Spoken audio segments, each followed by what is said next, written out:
Lupe, ya se retoma la audiencia, caso de en la Corte Suprema de Justicia. Vamos hasta el Palacio Gil Ponce. De 1990 y 21 de febrero del año 1992, que dice lo siguiente: los funcionarios públicos que imparten justicia han sido instruidos por la Corte de que cuando la norma advertida como inconstitucional ya ha sido aplicada, el pronunciamiento del constitucional advertido, o, aquí subrayo, la norma advertida como inconstitucional no es la norma aplicable, no deben enviarlo o remitirlo a esta corporación, ya que el artículo 203 en ese 1991 106 de la Constitución Nacional es claro al exigir que se trate de norma aplicable al caso y que se trate de normas legales o reglamentarias de que no necesita pronunciamiento sobre constitucionalidad. Esto obliga entonces que los funcionarios tienen que hacer un control de admisibilidad, control que se ha realizado a la luz del párrafo segundo, numeral 1, artículo 206 del Código de la Constitución Nacional, acerca de esta advertencia de inconstitucionalidad, y que se está pidiendo la inconstitucionalidad que se está advirtiendo la inconstitucionalidad del artículo 483 del Código Procesal Penal. El artículo 483 dice lo siguiente: contra las sentencias del Pleno de la Corte Suprema de Justicia y de la Sala Penal, como tribunales de única instancia, cabe el recurso de reconsideración, el cual surtirá en la forma prevista en el artículo 166 de este código.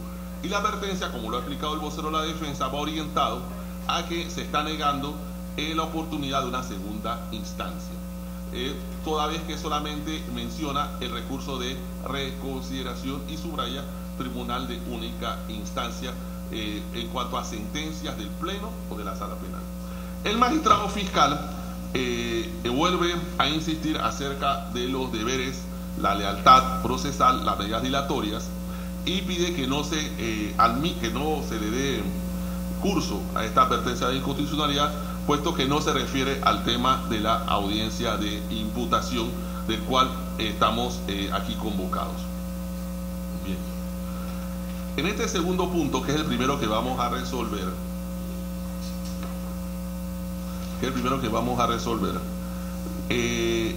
vemos que hay una diferencia de conceptualización entre sentencia y lo que decide un magistrado de garantías en estos procesos, y lo que es sala penal y lo que es magistrado de garantías. Y me voy a explicar.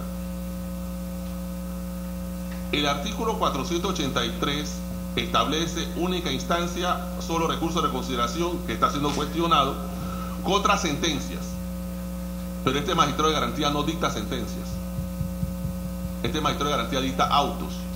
En el único hipotético caso que pudiera algo ser bastante asimilable a una sentencia es que si hubiera un acuerdo de pena entre el magistrado fiscal y la defensa, que el magistrado de garantía tendría que avalar, y con esto se pondría fin al proceso. Sería lo más parecido a una sentencia. Por ende, no estamos en presencia de una sentencia de lo que va a dictar este magistrado de garantía. Segundo, el hecho de que este magistrado de garantía sea parte de la Sala Penal de la Corte Suprema de Justicia no implica que en estos momentos la Sala Penal es la que está convocando una audiencia de imputación. El que está convocando es un magistrado de garantía, no la Sala Penal, porque este no es un proceso de la Sala Penal, este es un proceso del Pleno de la Corte Suprema de Justicia y un proceso especial. La decisión que se está tomando aquí es de un magistrado de garantía. Por casualidad, este suscrito, este servidor, es miembro de la Sala Penal. Pero, ¿qué hubiera ocurrido si hubiera sido otro magistrado del Pleno de alguna otra sala que fuera magistrado de garantía?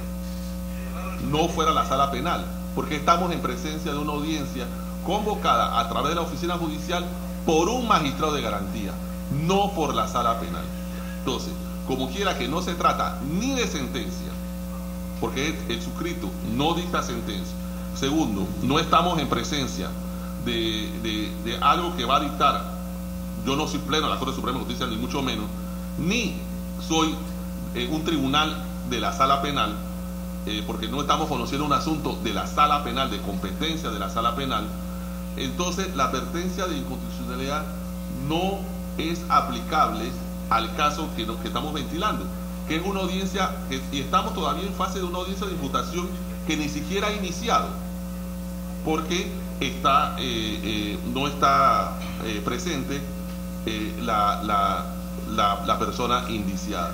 Así que la primera decisión que nos vemos obligados a adoptar es que, tal como lo hicimos en el 2014 y se ha hecho reiteradamente cuando es el caso, se niega la remisión de la advertencia de inconstitucionalidad formulado por el licenciado Sidney Citón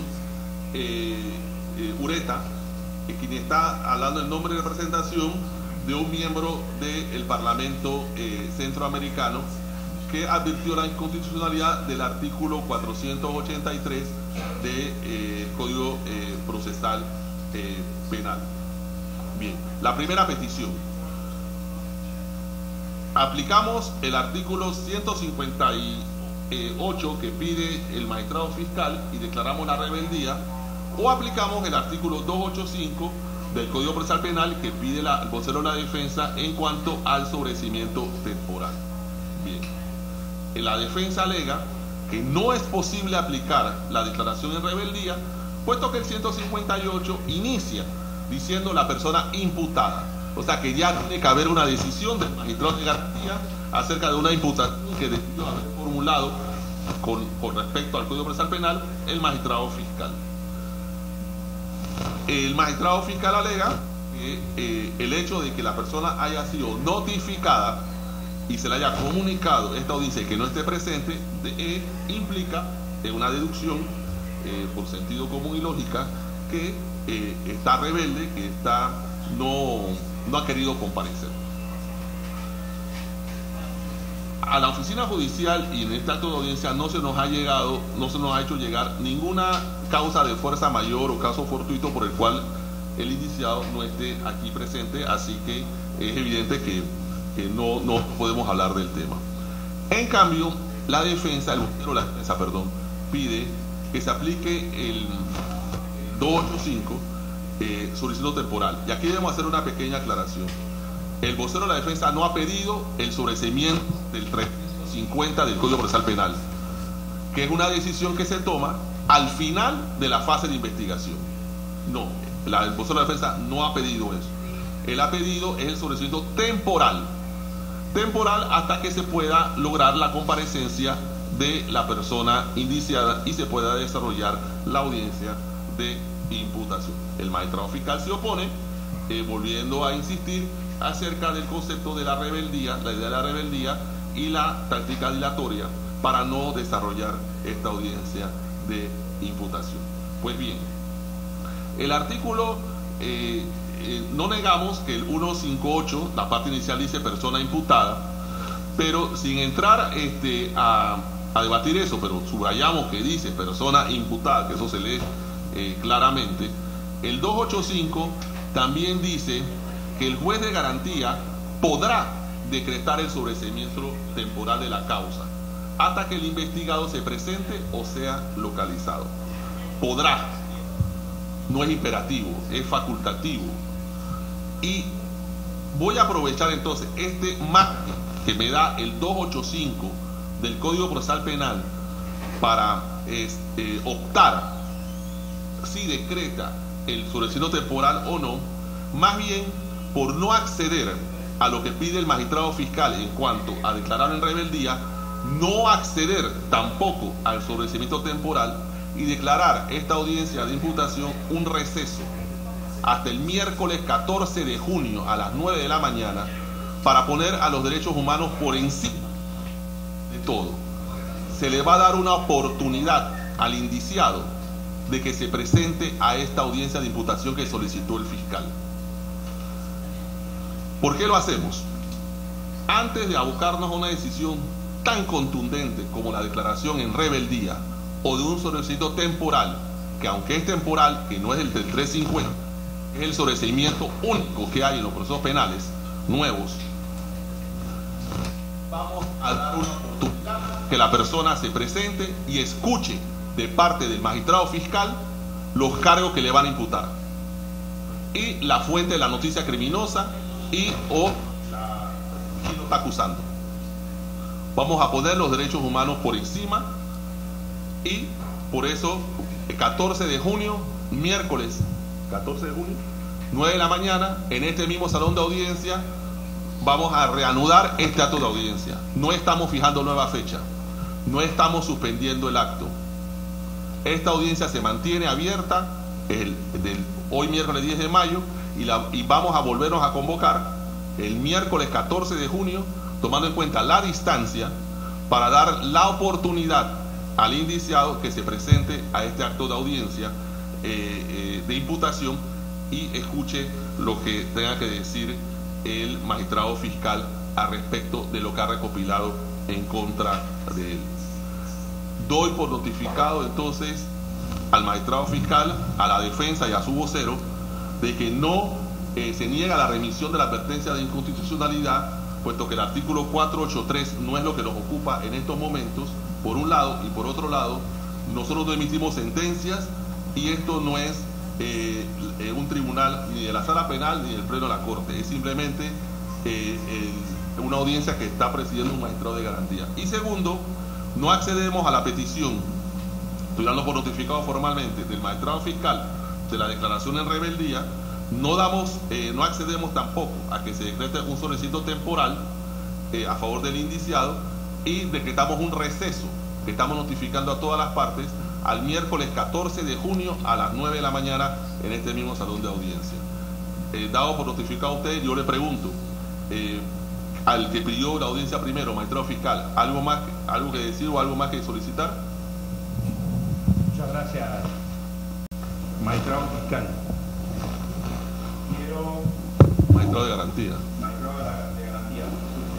Quiero, desde la perspectiva de mi condición de magistrado fiscal, señalar dos aspectos que son fundamentales.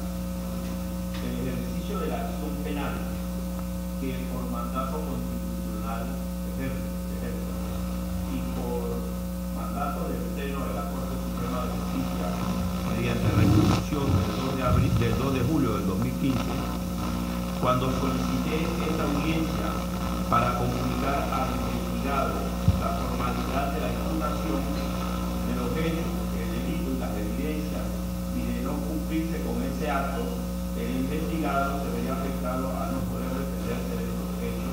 Lo hago precisamente respetando eso último que usted ha señalado, que son las garantías fundamentales y los derechos humanos que le corresponden al imputado y a todas las personas.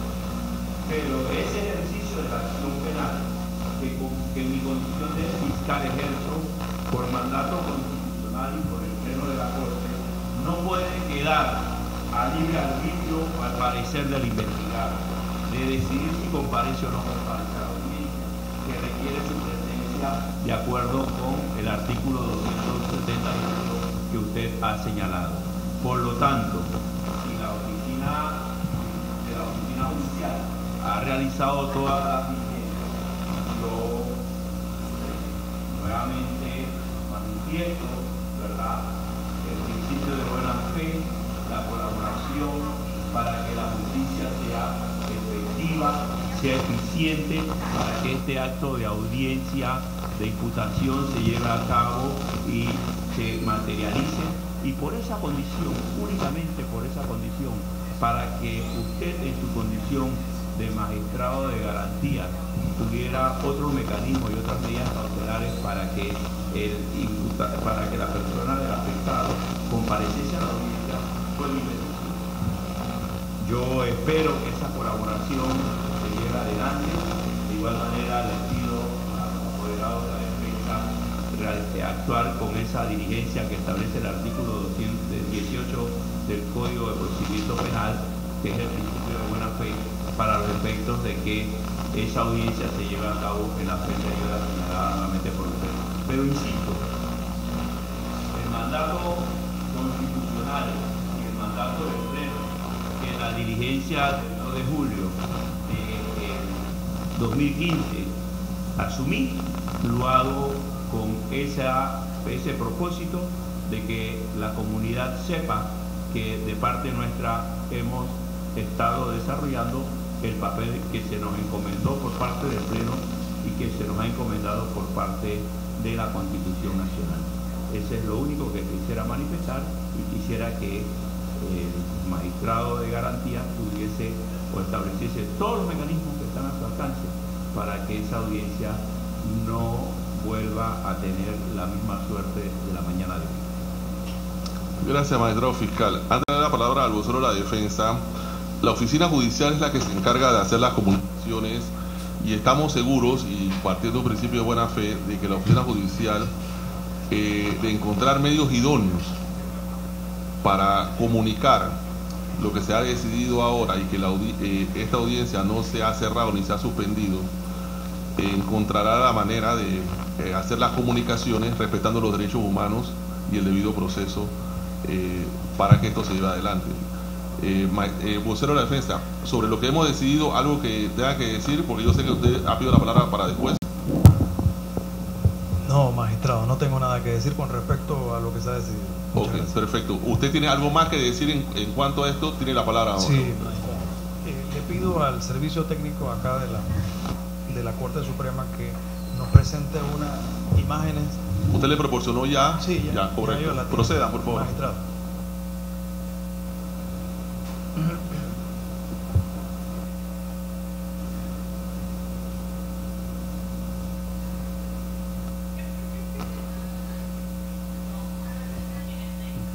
Magistrado, en el día de hoy, como magistrado de garantías, quiero dejar constancia en el proceso de vicios de nulidad insubsanables conforme al artículo 199 del Código Procesal Penal. Será en su momento procesal oportuno en donde se determine justamente la conducencia o no de dichos vicios reclamados.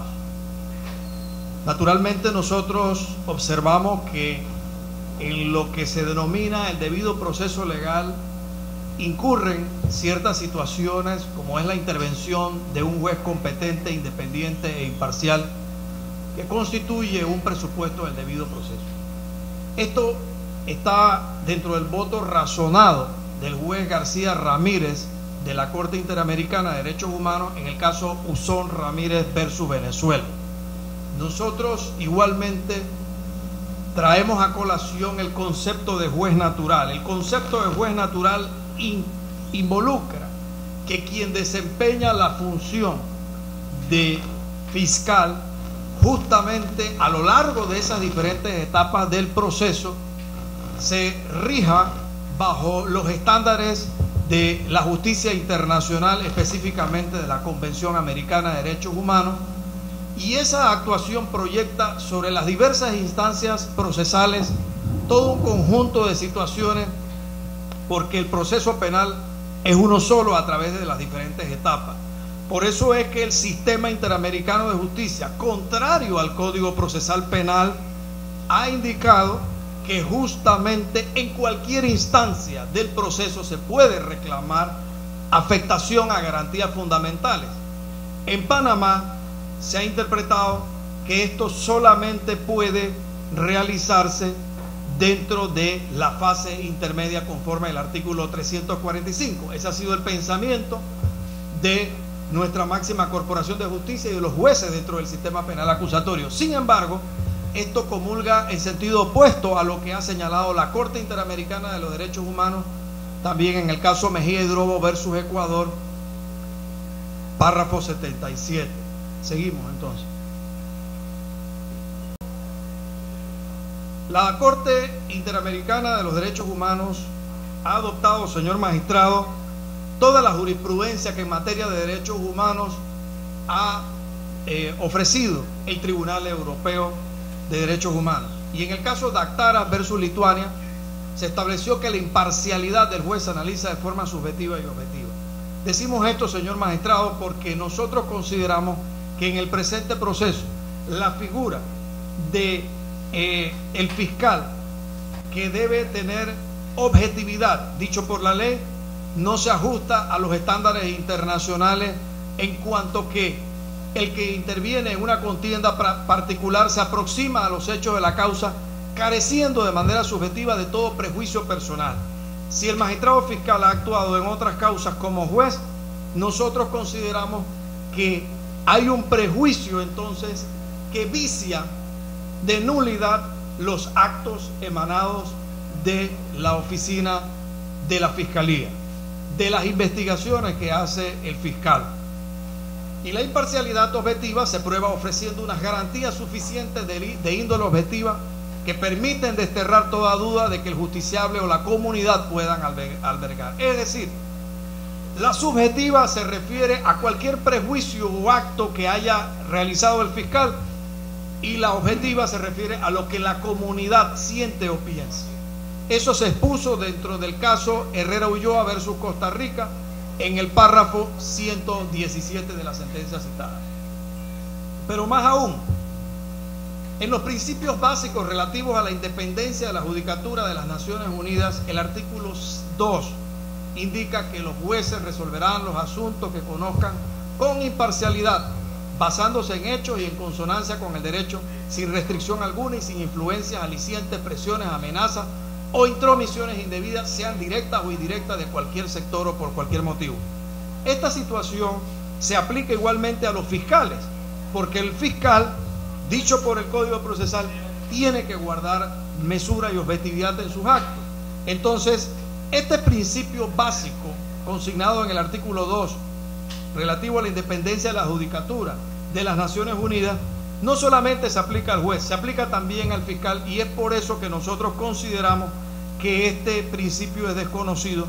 Si tomamos en consideración, señor magistrado de garantías, de que justamente hubo un caso que se atendió con anterioridad, que es el caso conocido como el 138-15, en donde el magistrado, donde el fiscal actuó en ese proceso como juez, como parte del Pleno de la Corte Suprema de Justicia, y cuando actuó como parte de la Corte Suprema de Justicia provocó un acto en donde le solicitó justamente a usted, en su condición de presidente de la Corte Suprema de Justicia, la convocatoria urgente a un pleno extraordinario para decidir sobre la detención provisional de la persona que está siendo justamente ahora objeto de un proceso penal. Y en dicha misiva usted le respondió que usted se había declarado impedido. Fue cuestión de minutos la respuesta que usted le da, y en consecuencia le advierte de que quien se había constituido como presidente de dicha audiencia que se iba a celebrar era el magistrado Fábrega. Me refiero específicamente a la nota número 091-DMAZ-15 de 11 de diciembre de 2015 del despacho del magistrado Abel Zamorano, dirigido a su persona, en donde le solicitó un pleno extraordinario para atender a la brevedad la solicitud que el magistrado fiscal, en ese caso el 138-15, emite por considerar la importancia notoria del caso. El único magistrado de la Corte Suprema que conminó al magistrado José Ayub Prado Canals, siendo presidente de la Corte, para que se convocara ese pleno extraordinario fue el fiscal hoy de la causa. Dicho entonces, desde esa perspectiva, nosotros consideramos que allí existe un prejuicio por haber tenido conocimiento dentro de otra actuación como juez, lo cual obviamente pone en desventaja al investigado desde la perspectiva de las garantías judiciales de la Convención Americana de Derechos Humanos y la jurisprudencia vinculante de este organismo. Sigo entonces, magistrado.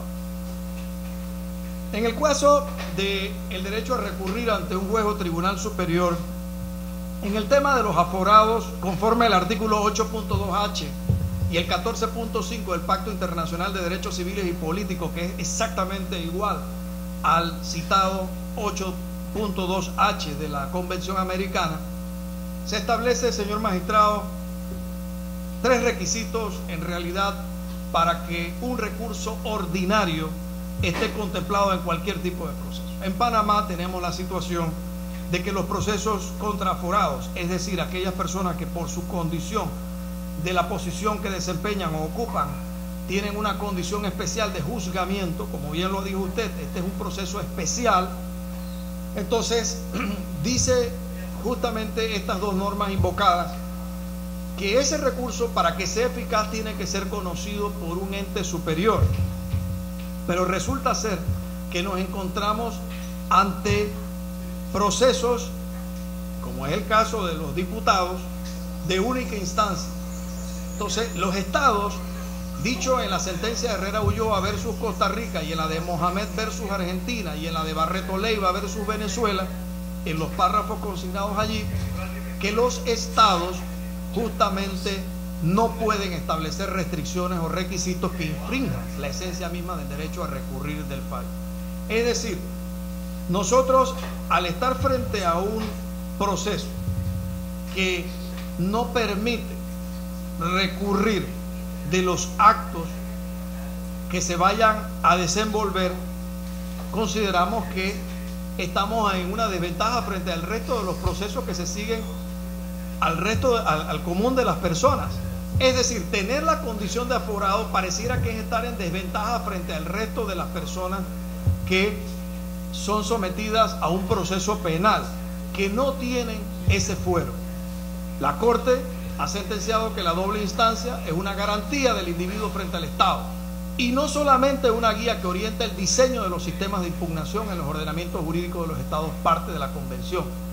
Eso lo dijo en el caso Mohamed versus Argentina, en el párrafo 92. Y ya con la siguiente lámina creo que concluimos, magistrado. La Corte Interamericana, señor magistrado, vía el control de convencionalidad, ha dispuesto, en atención a los artículos 1.1 y 2 de la Convención, el 1.1 se refiere al deber del Estado que asumió de cumplir la Convención Americana. El artículo 2 de la Convención se refiere justamente al deber de adecuar toda su legislación interna, incluida, señor magistrado, la Constitución, como ya ha quedado sentado en los precedentes de los máximos de la Corte Interamericana de Derechos Humanos, en donde estados se han visto obligados o motivados a adecuar su legislación, ajustarla para estar conforme a los estándares internacionales. Nosotros sentimos que Panamá tiene una deuda en este momento con el artículo 1.1 y el artículo 2 de la Convención, que obligan a los estados partes, como Panamá, a respetar los derechos y libertades reconocidos en ellos, a garantizar su libre y pleno ejercicio, debiendo adoptar las respectivas disposiciones para ajustarla a esos estándares en los juicios contra aforados. En los procesos penales contra los aforados en Panamá, magistrados, se violan de manera recurrente, en este en particular, pero en todos los casos de los aforados de los diputados, los artículos 8.1, 8.2, 8.2b, 8.2h, 25.1, 25.2a y 25.2b de la Convención, ya que en ambos sistemas no existe la posibilidad de interponer recursos legales para revisar ante un ente superior o independiente a quien dictó el acto resoluciones como, por ejemplo, sentencias que en algún momento dentro de este sistema dicho por el Código Procesal Penal solamente hay dos tipos de actos, el auto y la sentencia. Cuando hay sentencias que le ponen fin al proceso, en este tipo de procesos contra aforados no existe la posibilidad de recurrir. La vasta jurisprudencia, señor magistrado, de la Corte Interamericana sobre este tema ha sido desatendida por Panamá, pues el control de convencionalidad no ha sido aplicado por ninguno de los órganos de Estado llamados a jugar un rol activo y preponderante en la construcción, aplicación, desaplicación o destrucción de aquellos ripios legales que violan la Convención. Sabemos que justamente cuando la Asamblea Nacional dicta una ley, hace una construcción legal que debe ir conforme a los estándares internacionales. La Corte, cuando resuelve un tema de inconstitucionalidad, naturalmente ejerce un poder destructivo de la norma que viola a su vez los estándares internacionales impuestos en la Convención. y naturalmente los jueces cumplen ese control en la aplicación o desaplicación de aquellas disposiciones que ellos estiman pertinentes que violan la convencionalidad. Estamos ante un problema grave de violación de derechos humanos que nace en las entrañas de los más altos poderes políticos del Estado y que se utiliza de manera deleznable como un mecanismo de persecución política para callar a opositores o disidentes políticos. Es decir, estamos ante lo que los doctrinantes del derecho han esbozado como la violencia institucional del Estado, que usa sus órganos de poder público para silenciar voces o encarcelar opositores.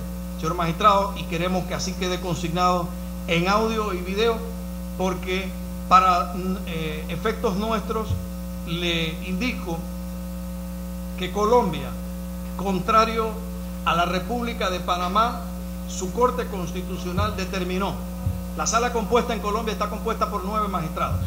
De esos 9 magistrados, la Corte Constitucional dijo: 3 magistrados serán fiscales, el resto de los magistrados serán jueces en las diferentes etapas o fases del proceso.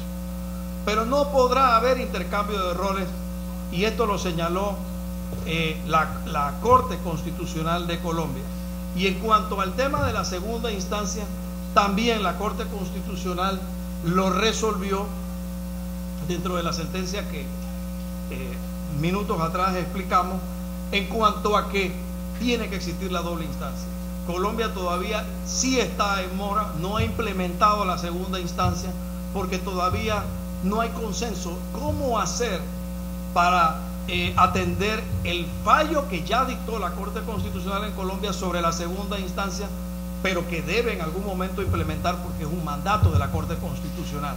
Contrario a Panamá, en Colombia la Corte Constitucional es quien ejerce la guarda de integridad de la Constitución. En Panamá la ejerce la propia Corte Suprema, el Pleno de la Corte Suprema de Justicia, y entonces ahí hay una disparidad entre el sistema colombiano y el sistema panameño. Pero sin embargo, sí está ya en vías de buscarse una solución para legislar sobre cómo se debe atender la segunda instancia en Colombia para el tema de los aforados. Porque diferente a Panamá, nosotros lo tenemos solamente para los que ejercen el cargo de diputados nacionales o del Parlacén. Ellos lo tienen también para quienes abandonan en el cargo, en el periodo inmediatamente anterior, el cargo de ministros. Por eso el muy cuestionado fallo de Andrés Felipe Arias, ministro de la época del expresidente Álvaro Uribe, que justamente está demandado ante la Corte Interamericana por carecer de una segunda instancia, como muchos otros procesos que se ha dictado por parte de la Corte Suprema de Justicia de Colombia. Y con esto nosotros concluimos, señor magistrado, nuestra consignación de los vicios de nulidad que serán en su momento debatidos. Muchas gracias. Muchas gracias. Muchas gracias, vocero. Siempre amplios y partidos.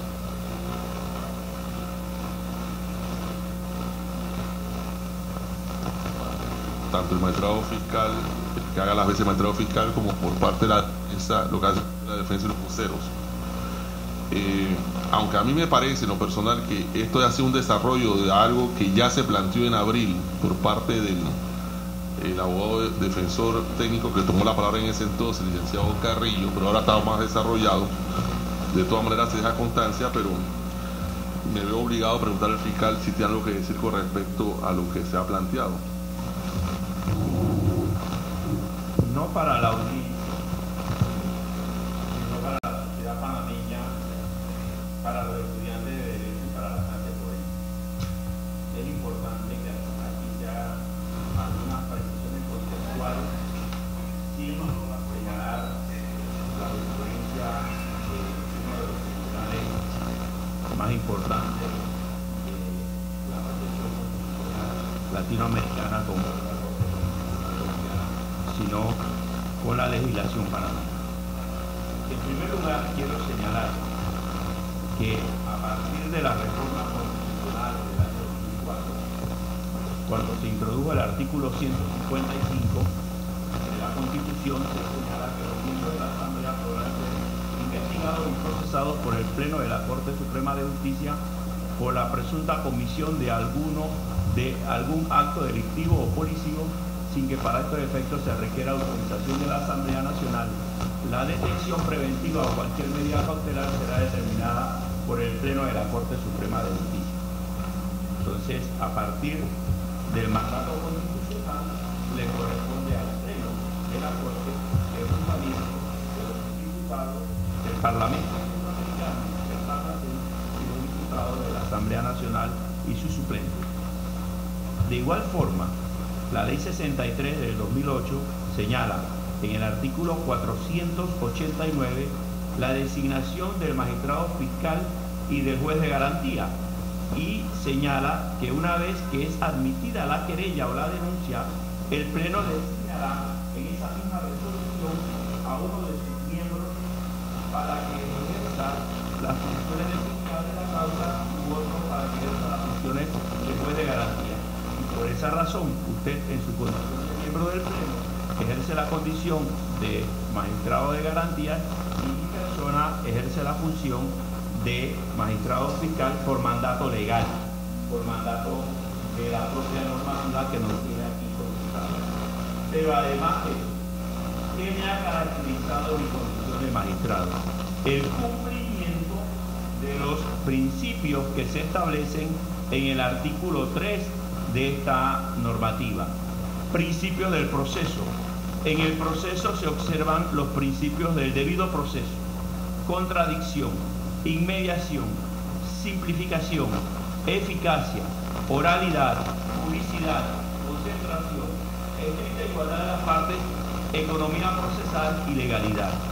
Por lo tanto, lo que se ha manifestado aquí es importante que se aclare por el hecho de que se ha señalado tanto en la audiencia anterior como en la audiencia de hoy que se ejercen violaciones y que se incurren en causas de nulidad por razones de ejercicio de la condición de juez y de fiscal, que se está cumpliendo con un mandato constitucional y con un mandato legal.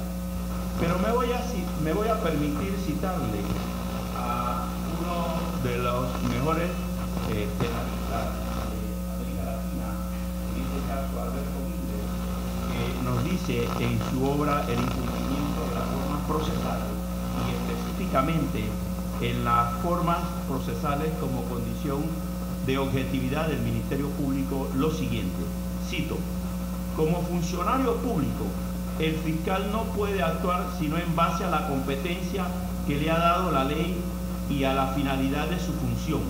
Como se trata de un funcionario del Estado, no puede con su actividad lesionar las condiciones de legitimidad del propio Estado. Al contrario, debe procurar fortalecerlas y ya hemos visto que dentro de esas condiciones de legitimidad se encuentra el respeto a los principios de protección del imputado que están garantizados por las formas procesales. Y agrego, pero para lo que a nosotros nos interesa, las formas procesales le dan al Ministerio Público un marco legal que debe respetar, ya sea que la forma esté al servicio de los principios que protejan al imputado, ya sea que sean manifestación concreta de la tutela judicial. Las formas procesales son para el fiscal mecanismos de orden para el cumplimiento de sus funciones, regulan su actividad en el proceso y objetivan su actuación, pero no introducen una función distinta de la defensa de la tutela judicial o la garantía de los principios de protección del imputado. Fórmulas de orden que forman parte del principio de objetividad y encausan su actividad por la senda de la ley. Y a esto es que yo me he referido en mi actuación como magistrado fiscal. Por lo tanto, no veo en qué vicio de nulidad se han incluido, como lo ha manifestado la defensa, porque el incumplimiento de las formas procesales ha sido estrictamente por mi persona observada, en cumplimiento precisamente de esos derechos que le corresponden al imputado y al ejercicio de una tutela judicialmente efectiva. Si hay algo que nos ha caracterizado a nosotros como magistrado fiscal es la celeridad de las causas, porque esa es y esa ha sido siempre una de las razones y exigencias de la tutela panameña.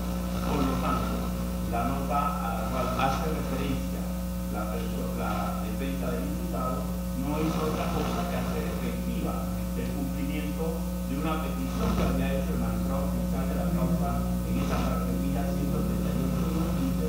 que era el ejercicio de las medidas cautelares por parte del Pleno de la Corte y nuestra condición de miembros del Pleno actual, por mandato constitucional y por mandato legal.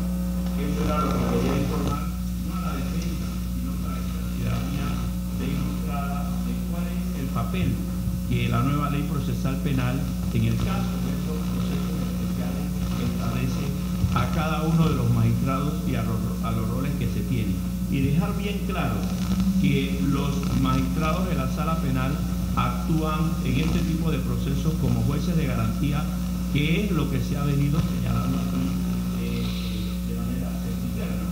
Y la condición de los magistrados de garantía, o sea, el juzgado penal aquí lo demuestra, que magistrados de la sala penal y la condición del resto de los magistrados que integramos el Pleno de la Corte, y lo hacemos en nuestra condición de magistrados fiscales con activo apego a lo que se establece en la Constitución y la ley, y cumpliéndose siempre con las garantías del debido proceso y las garantías del control de convencionalidad que se establecen por parte de la Comisión Interamericana de Derechos Humanos. Si hay algo que nos caracteriza a nosotros, es la de ser jueces, garantistas y jueces respetuosos del control de convencionalidad. Gracias, magistrado fiscal. Antes de cerrar, bueno, las acotaciones del vocero de la defensa quedan constancia en audio y video. Es un desarrollo de lo que ya se planteó por parte de otro defensor técnico en la audiencia de incidentes y objeciones. Esto no se va a resolver hoy, puesto que el primer requisito para que esto se resuelva es que el indiciado tiene que estar presente. Así que, si como el indiciado no está presente, no podemos resolver lo que la defensa está planteando en este acto de audiencia, y esto corresponde a otro estadio procesal también. Dicho esto, damos por notificado a todas las partes lo decidido. No se acepta remitir al Pleno de la Corte Suprema de Justicia la advertencia de inconstitucionalidad, no se accede a la petición de declaración en rebeldía por parte del magistrado fiscal, no se accede a la petición de ordenar el sobreseimiento temporal de esta causa por la no comparecencia del indiciado, y nos declaramos en receso hasta el miércoles 14 de junio del año 2017 a las 9 de la mañana en este mismo salón de audiencias. Son las 11:30 de la mañana, damos por concluida esta audiencia. Le agradecemos a todos su presencia, comparecencia, puntualidad y la conducta que se han desplegado el público presente en este acto. Los felicito y se los agradezco. Se levanta la sesión.